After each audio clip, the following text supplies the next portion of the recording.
Hi, this is Tim Green, and I'm here with Tim Magner, who is the CIO of the LSU Medical School in Shreveport, Louisiana. Welcome, Tim, and thank you for taking your time today to let me interview you. No problem. I'm glad to be here. For those who don't know Tim, he was the former director of the Office of Educational Technology for the U.S. Department of Education, and he was also the executive director of the Partnership for 21st Century Skills, which is our topic today. Is 21st century skills. So I'm excited to be able to talk with Tim about this and ask him questions about it and pick his brain. So it's a great topic, and I know a lot of the people who watch my videos are very interested in this. So thanks again, Tim. Sure. I'm excited to be here to talk about it. So let's jump into, and I'm really kind of interested in how you became the executive director for P21. And for those who, I'm going to say that most of the people who watch these videos know what P21 is, but if they don't, maybe you can give us a quick summation of that and then talk about how you got involved with them. Sure. So the Partnership for 21st Century Skills, now called the Partnership for 21st Century Learning, really started out as an effort by some folks who were involved in something called the Computer Systems Policy Project in the late 1990s, early 2000s, really looking at how do we take technology and make it a part of the educational system at a systemic level. And what they realized is, as they were working through the technology piece, was that as they talked with employers, there were a whole range of skills that could leverage the technology, but that weren't directly necessarily connected to the technology. Things like critical thinking skills, collaboration, communication, the kinds of what we would often often termed soft skills, but also things that like civic awareness and the technology piece as well, but that there were a whole range of skills that employers were looking for that schools, for one reason or another, really didn't seem to be providing. And so there was a group, and actually this is when I got involved, was right after the group started. They had initially 8 organizations. It was Microsoft, which is where I was at the time. I think SAP and Pearson, and I'm not gonna get everybody. It's on the history's on the website, but in conjunction with the partner with the Department of Education. So at the time, John Bailey was the director of the office at that point, and the department and the companies got together and really decided that it was important to begin this conversation about what these skills were. How could we, as educators, really link to what employers were looking for beyond the concept of just the sort of the 3 R's, the reading and writing and the math, which are critically important. But as they talk to employers, and that's one of the things that I think the partnership did exceptionally well at the outset, was they really engaged with employers to understand what it was that employers were looking for. And it was things like showing up on time, being able to work together at a team, being persistent, being able to solve problems that you've never seen before. Really, in a lot of ways, being able to apply what you learned in meaningful ways that were non-standard. There are a number of great videos and things that the Pearson Foundation and others have put online that capture some of the educators talking about the power of these ideas. But one of the things that I really talk about is that the idea of getting kids to apply what they know in really meaningful ways that reflect the real world. A lot of what I think has happened in education has been focused on the either test prep, which is a big issue now, but also disconnecting kids from the practical application. There's been a lot of focus on book learning and sort of serial problem solving. Somebody put it once as, in America, we often, our testing regime is really we give the kids 100 problems and then we ask them to solve the same problem the 101st time, as opposed to saying, life is you've solved the same problem 100 times and now you have a problem you've never seen before and you only have half the information. And I think it's that flexibility and that persistence piece, again, that I think really helps to encapsulate it. So the partnership after an effort of engaging with a lot of employers, developed the framework for 21st century learning. Many of you have probably seen the rainbow. And that was really a graphic depiction to try and encapsulate what those elements really were. Over time, that got sort of condensed, or the shorthand was really the 4 C's: communication, collaboration, critical thinking, and problem solving, and creativity and innovation. And but there are a whole range of other skills that and sort of habits of mind, you could call them, that involve in that. So after I left the department, I did some work in online learning. Ken Kay, who was the founding leader of P21, was moving on to really engage more with local districts, that he continues to do today around 21st century skills. And so I had the opportunity to kind of circle back from my early days on the board and to lead up P21 from there. Excellent. Thank you. That was a good summation of what P21 does, and I'm sure most of it, you talk about the rainbow. I think those of us who are in ed tech and educational technology, we have definitely seen that. It's very useful for sure. Live the rainbow. Right? Yeah, exactly.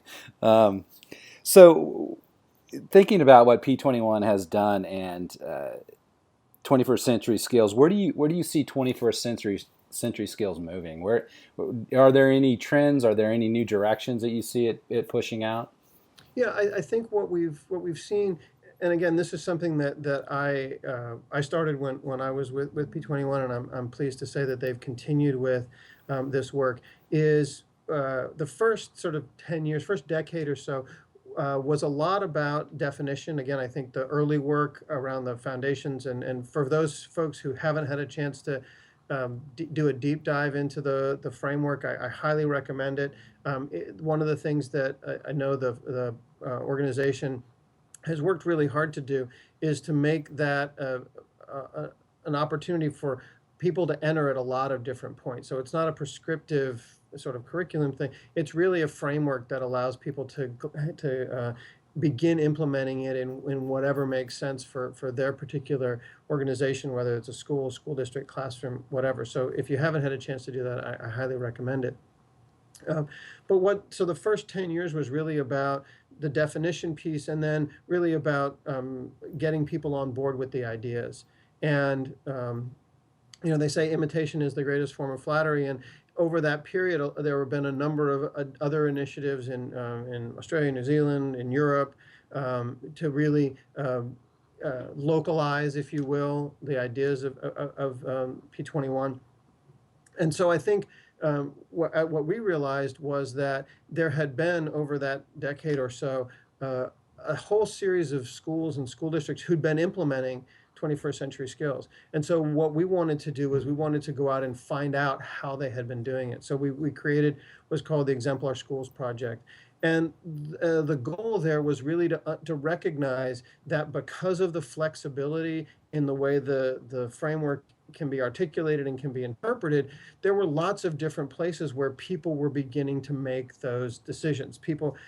We visited school districts in Wisconsin that had started with really with STEM and with the businesses in their community, and they had gone around and they had done at a local level what we had done at P21 at the national level. And so they really re-engineered a lot of their curricular programs in their community to align with the workforce needs in their community. There were others where small school district, again, where we had seen them embed a charter program directly into their they had essentially the school district was in one building, but they had built a charter school as an innovation engine. They had embraced a lot of the ideas around the arts and about creativity, and really run with that. So what we recognized was there were lots of great stories out there, and so what we wanted to do with the Exemplar Project was to begin to get what we called patterns of innovation, to begin to look systematically across the individual institutions that had implemented P21, and not look at it as a checklist. So did you do all of these things? Did you color in all of the rainbow? But more, how did they do? What was working for them? And then could we see over time, as we got more and more of these schools, are there certain foundational elements or foundational approaches, or are there commonalities in how these schools and districts embrace the idea of 21st century skills, so that we can begin to pivot from the focus on the definition and the promotion, and really begin to, from an experiential standpoint, focus people on what they can do next. How can they take this and really grow with it? And so that project has been going on now for a couple of years. I know they've been producing information about it. I know there's videos and some case studies about different approaches. And again, I think that's how 21st century skills is really growing, because what's happening is we're really looking at how folks are embracing, adopting and adapting it to their local environments. So taking a look at that kind of the idea of the 21st century skills and the exemplar project and the patterns of innovation, with your current job as the CIO of the LSU Medical School, how do you see all of that fitting in with what you do there, and I guess in a larger sense in higher ed? I mean, how do you see that Sure. fitting in with that? Yeah, what's interesting, I mean, so we're at the sort of 20 plus end of the P20 Right. spectrum here at the medical school, and yet we're, a lot of the dialogue that we have internally from a curricular standpoint, one of the interesting things about medical education is that it has been, although there's a lot of technology in medicine, today there's not as much technology in the teaching and learning elements within the med school curriculum. That's coming. There's a lot more simulation. Here, all of our students, all of our med students get laptops. The first day of school, literally, everybody gets their laptops to start their program. We use iPads and iPad minis and all that sort of stuff. So there's a lot of technology that's part of the sort of ethos, if you will. But I think when we look at the emphasis right now in medical education, a lot of it is focused on the 21st century skills piece. There's a big movement right now about patient questioning, about engaging with patients. We in our clinical skills lab here, we do something called the standardized patient, where it's the actual human interaction with the patient, the critical thinking, the problem solving, how do I figure out what the patient's telling me this, but this is really going on. How do I deduce that? We have an electronic health record system here, and it provides, not just an individual's patient history, but if it's, linked up, you could have not just my medical history, but my parents, my siblings, all that stuff. So suddenly now we have lots more information that's available for diagnosis and prescription. And we also have, I don't know if you've heard about the IBM Watson, where they're working with, I think it's the Cleveland Clinic, to begin to look at the efficacy of different chemotherapy regimens. And when you suddenly have the idea of the technology being able to facilitate diagnosis and prescription, when I suddenly have access to all this, a lot more information, you have to begin to ask about, how do we teach people to question? So a lot of medicine, frankly, like a lot of it, is pattern matching, right? Because I'm trying to figure out what does your disease, or do your symptoms match the pattern of a particular disease? Well, now if I can just pull up a computer and it can do the matching piece for me, I have to ask very different questions, because now I'm trying to personalize that medicine. Now I'm trying to make those determinations about how are you an outlier in that pattern structure, or are there things about your physiognomy, about your medical history that I know a lot more about, that can now make a bigger impact in how I diagnose and how I apply treatment to you, a treatment regimen to you. So this idea of critical thinking and problem solving actually becomes much more important when we've got a lot of technology and when we have a lot of those other dynamics. If you think about what's happened in medicine, it used to be Marcus Welby, MD, right? You had the doctor, and you had with the stethoscope and the X-ray and the nurse. Now it's house, right? You've got all this technology. You've got physician's assistants, PRNs. You've got CAT scans, MRIs, you have a lot more information. The physician is still doing diagnosis and prescription, but they're doing it at the top of an information pyramid and with a teamwork model that's you know, much more sophisticated. And so the things like teamwork, Mhm. collaboration, critical thinking, the problem solving, but also the creativity piece now to begin to look at how I can arrive at new diagnoses, or how I can leverage technology, or how I can leverage the medical history and stuff to really begin to drive those improved patient results becomes a critical piece of what we're doing. So, what we see at our end as the consumers, if you will, of that K-12 critical thinking, problem solving, flexibility, perseverance piece is really really important, because it's becoming vital to medical education in ways that I think it was even more so than it used to be. So I imagine as your role as CIO, you got your hands into this whole mix, trying to kind of foster this.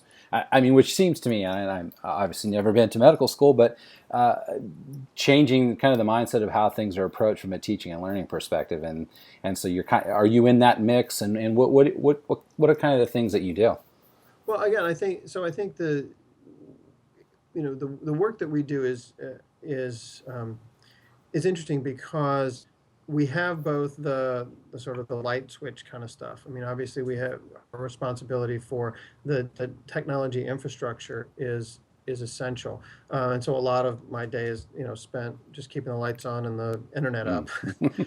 But we're beginning to engage with the faculty at a high level about how do we transition that infrastructure into a service delivery platform Mhm. for the future of medical education. And I think that is um, an interesting transition. I think the how to put this, the generational transition that I know we see in K-12 as folks move through their teaching career and their comfort level with different technologies, different approaches, is something we deal with here Right. in education, in medical education. But we also, interestingly enough, um, there's an emphasis on digital natives as the facile with technology, and we see this. I saw this in K-12, where when I was a history teacher, there was always some kid who knew some more about something than I did, and so you had to deal with that. Well, yes, I know, Eli Whitney didn't really invent the cotton gin or whatever. But as a second grade teacher, you don't expect that, and yet when a second grader knows how to use an iPad better than you do or whatever, there's this challenge. I think that we see the same thing in in medical education. Although the challenge is that what we're seeing, I think, with many of our students is they're used to using technology for personal use. They're good at Instagram and FaceTime and all that kind of stuff. But this idea of turning it around and leveraging it as an information tool, or as a diagnosis and prescription tool, or as a communication tool, those are things where, as an institution, we haven't yet begun to really socialize, because the dynamic around how the different generations of physicians and also different approaches to medical education are really designed. Again, most physicians, there's a great, one of my colleagues has I think his grandfather was a physician, and he has on his wall line drawings, beautiful drawings of the circulatory system done in pencil by hand by his grandfather. That's how they used to teach medicine, was you literally had to draw out the human body. And we're not quite there, but we do have people who um, you know, are very successful physicians, having been um, inculcated with a huge amount of information. And it's about sort of engorging all of this medical information and then doing the pattern matching in your head to be able to make that diagnosis and prescription match the disease presentation. Well, now that technology is sort of taking away some of that fundamental sort of engorging, if you will. Now I can carry my entire medical knowledge on an iPad mini, how do I ask those questions? And do we want them carrying the iPad mini to be able to do that, refresh or that not have that information there? Or is there something about the discipline of remembering and doing Mm, the internal pattern matching and all that kind of stuff that is critical to the uh, the effective and practice of medicine. So I think there's some of that tension. I mean, we had this dialogue, with calculators, when right. back in the 80s, but it's really much more acute here in medicine because you know there's an inherent loss when you don't have it all in your head, but yet there's an inherent gain from having access to a lot more Mhm. information than you ever could. And so I think we're experiencing that tension as we begin to sort out. And I think one of the things I've really been trying to focus on is the intentional use of technology. So it's the intentionality, not just saying, hey, if I can carry it in my pocket, I should, Right. but it's the should. Should we really be doing that? Should we be changing how we want our medical students to think about medicine and think about patients? And does the technology inhibit that or does it enhance it? Yeah, and those are great questions. And I think those are questions we ask in all of education, really. Yes, exactly. I mean, that's, and just kind of thinking about your context right now, I wonder if that's a generational thing too. Over time, we'll be, as a patient, we'll be less worried if our doctor pulls out an iPad and says, "Hey, let me double check this," or looks it up, because Well, we, you know, I we think want our MD to be able to spit out stuff off the top of his or her head without. exactly. But I think what happens now, though, is that so many people go into WebMD, Right. and they come in and they self-diagnose, I've never and done that, by the way. yeah, and and so now I think so there again, the experience that teachers had, Right. 10 years ago, physicians are now Yeah, having. I exactly. think as people come in and say, well, no, hey, I actually knew, I looked this up. Oh, wow, it could be that. And it's been interesting just to see the educators, the education, uh, the physicians as educators who embrace that as Right. learners, and those who fight against it because of their because that's not they're the expert. Right. So the guide on the side stage on the stage stuff that we talk about in K-12, you see that in the exam room in some sense as well. And so from a medical education standpoint, preparing students for that understanding, that dialogue, again back to 21st century skills, that communication Right. piece, being able to communicate effectively with patients, asking them questions, but also listening to them and letting them own some of that diagnostic process. Again, I think is part of the future of where medicine is going because of what the technology brings to the table. Yeah, I mean, that's very fascinating. It's a fascinating place to be, and I think as an educator, I like it. I embrace it, quite frankly. But it can be scary for some who, It is. I I think. mean, when you're questioned, I mean, it's scary. Yep. So, okay, great. I, I just want to end with a question. I end with an advice question. So, and I'm going to make this very, very broad, so you can tackle this any way you want. So, considering where you've been and where you are now in your professional career, so what advice do you have for educators and educational technologists regarding 21st century skills? I mean, and again, it's pretty large, so you can answer that in any way you want. Yeah. Again, I think there's two pieces to that, and I've touched on them a little bit. But one is this idea of intentionality, because I think that when the cell phone is probably a great example. 15 years ago, if somebody came up, if you were having a conversation with somebody and somebody came up and tapped you on the shoulder and said, "Hey, I need to talk to you right now," and pulled you away, it'd be rude.